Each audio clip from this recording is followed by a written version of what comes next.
Hello বন্ধুরা, আজকে আমি তোমাদের দেখাবো তন্দুরি ম্যারিনেশন কীভাবে করি। তো তন্দুরির মধ্যে আদা রসুন পেস্ট আমি দিয়ে দিলাম। তো এরপরে আমি দিয়ে দেবো স্বাদ মতো লবণ। তো স্বাদ মতো লবণ দিয়ে দিচ্ছি, দেখতেই পাচ্ছ।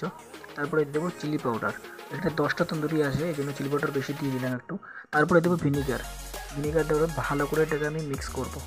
যেহেতু তন্দুরি 10টা আছে এখানে, ভালো করে আমার মিক্স করা হয়। তো এখন আমি এটা 2 ঘন্টার জন্য রেখে দেবো।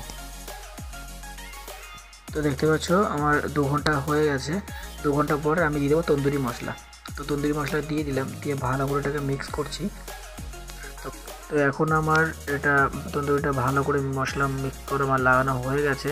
তো এটা এখন রোস্ট করার জন্য একদম উপযুক্ত। তো এখন আমি এগুলো সব রোস্ট করব। তো আজকের মতো বন্ধুরা ভিডিওটা পর্যন্ত থাকলো। ভালো লাগলে একটা লাইক অবশ্যই করো। ধন্যবাদ সবাইকে।